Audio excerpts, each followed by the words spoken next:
Et bonjour, bienvenue pour ce nouveau savoir magique où je serai seul. Et oui, c'est comme Eh non, c'est pas parce que tu m'as ligoté pour faire l'émission tout seul que tu la feras tout seul. Ah si, Je m'en sortirai. si tu veux. C'est affreux.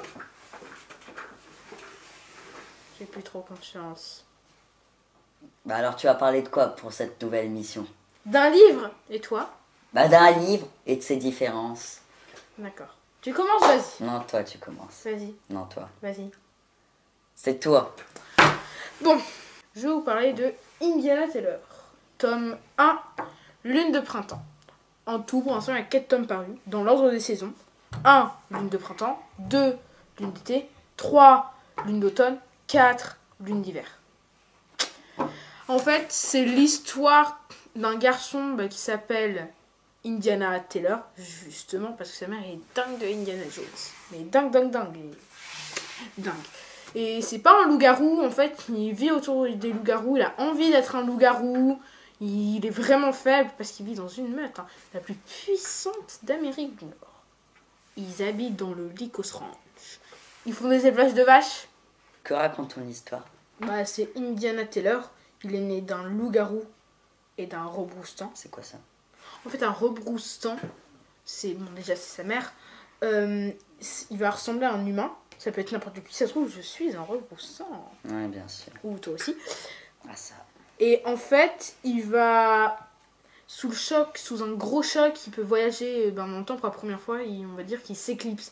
Par exemple, la mère de Indiana Taylor, la première fois qu'elle s'est éclipsée, c'est quand ils ont coupé le cordon ombilical. Et elle est allée où? Quand plutôt? Elle est allée quand? Ça, je m'en rappelle plus. Mais je sais que elle va s'éclipser, elle peut aller dans le passé, dans le présent, dans le futur. Non, dans le présent, par exemple, si je suis un rebroussan et que je me bats dans le présent, je fais hop. Et je suis, par exemple, en Chine. Ah d'accord. Qu'est-ce qui va arriver à Indiana Taylor? Elle va se faire entraîner par quelqu'un. Je vous dis pas le nom, je vous dis pas comment ça se passe, et tout, parce que je vais vous laisser découvrir. Et surtout, je vais vous dire que il va pouvoir aller à l'université parce que lui, c'est pas un loup-garou, c'est plus un. Mais ses grands-parents veulent pas qu'il tombe amoureux d'une humaine. Du coup, Indiana Taylor, dans quel genre d'université il va aller? Humaine, de loup-garou? Une humaine normale. Une université humaine normale, quoi. Il aura le droit de faire des amis au moins. Ouais, mais normalement, il a pas le droit de tomber amoureux. Je dis pas qu'il tombera pas amoureux, je dis qu'il aura pas le droit. C'est vrai que c'est différent. Ouais. Et C'est qui a comme Roméo écrit et Juliette. Indiana Taylor? C'est Sophie Audouin-Mamikonian. Qui c'est? Déjà, elle est arménienne. C'était un royaume, il y a 14 siècles. Alors, Sophie Audouin-Mamikonian, déjà, elle descend d'une lignée royale d'Arménie. Du coup, sur sa carte de visite, pour rigoler, elle a mis son Altesse. Et en fait, elle voulait écrire une histoire de loup-garou, c'est de là que ça vient. Elle voulait pas une histoire comme Twilight avec un beau garçon et tout. Ouais. Elle voulait que ce soit quelqu'un qui se sente inférieur par rapport au loup-garou, qui soit veut pas être comme un les loup-garou. clichés. Voilà, qui veut être un loup-garou, qui est pas un loup-garou. Je peux aussi préciser que son livre préféré d'enfance, c'était L'épée de T.H. White. Bon, pas très très connu, mais ce livre il a inspiré le film Merlin l'Enchanteur, un film Disney qui est plutôt connu. Ses personnages préférés c'était le chevalier et Merlin. On peut penser que c'est quand même ce qui a inspiré son envie d'écrire des livres fantastiques. Je vais préciser 2 choses avant de conclure. Donc, la première, c'est que c'est la nièce d'un scénariste et réalisateur plutôt connu qui est Francis, je sais plus. Weber. Culture générale, Et la deuxième, c'est qu'elle a 2 filles, mais qui ont une particularité. À ton avis? Ils sont les correctrices de son roman. Cassé. Tristesse. Donc, je vais conclure par dire que j'ai beaucoup aimé ce livre parce qu'en plus, il y en a 4, donc c'est bien, ça se Et t'en as lu qu'un. prolonge. Magique. On est le 15, je sais. Et puis, ça nous enlève des stéréotypes sur les loups-garous. Donc, oui, il y a aussi des stéréotypes sur les loups-garous. Sur ce, je passe la parole à mon ami Daniel. Sur ce, non, c'est pas sur ce. Alors moi, je vais vous parler d'une œuvre connue, Bilbo le Hobbit. Vous connaissez sûrement les 3 films Le Hobbit, mais connaissez-vous le livre Bilbo le Hobbit? Et déjà, avec ce titre, on voit la différence entre les films de Peter Jackson, qui a réalisé Le Seigneur des Anneaux, et le livre.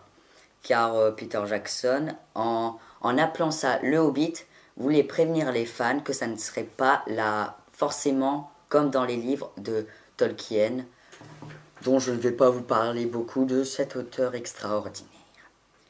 Je vais commencer par vous dire quelques petites informations des différences.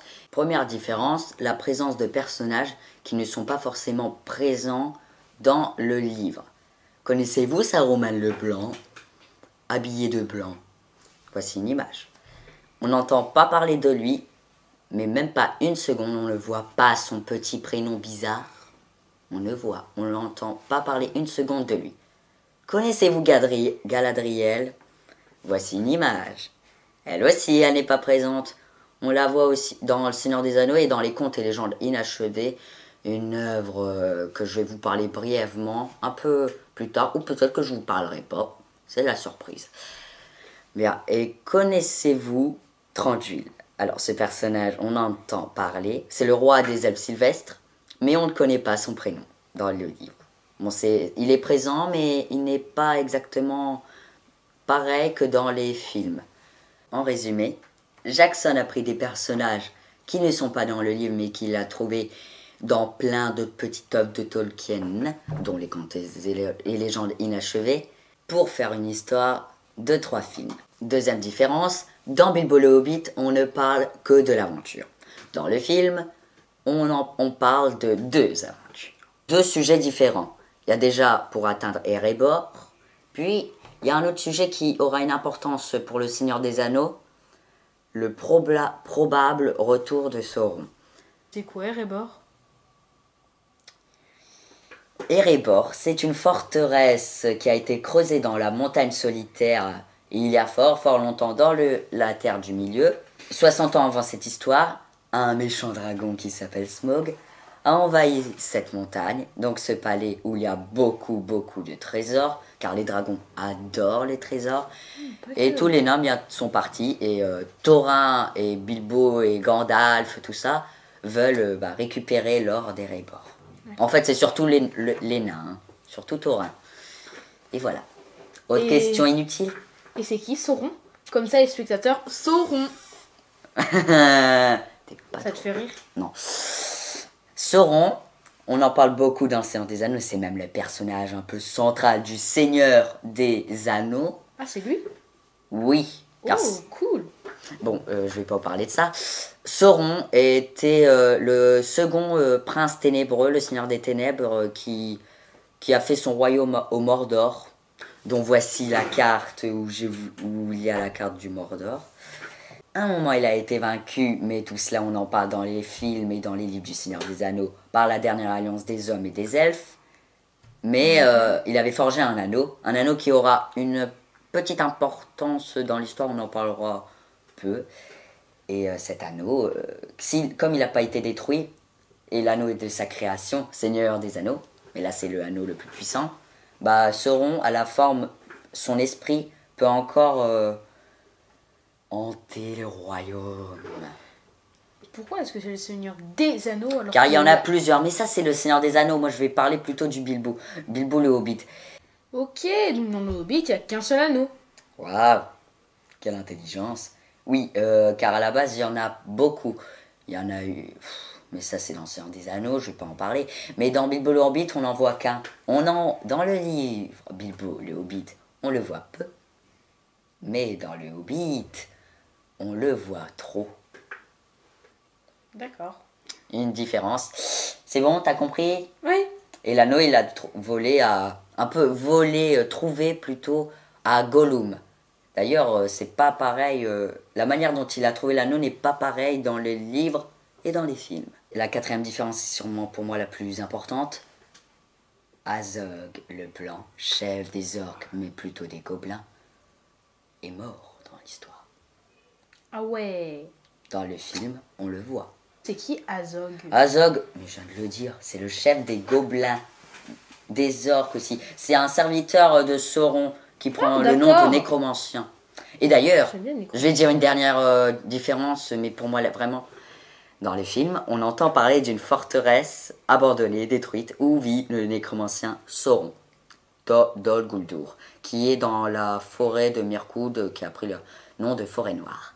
Et vous savez, on n'entend pas parler du tout de cette forteresse. Même pas sur les cartes, dans les livres du Seigneur des Anneaux, même pas dans les cartes, dans certains livres de Bilbo le Hobbit, dans certaines éditions. On ne voit pas le nom Dol Guldur. Est-ce que ça existait au moins? Bah oui, ça existait. Au Mais revoir. on entend. Au revoir. Sympa. T'es pas poli. Ça commence à devenir bon.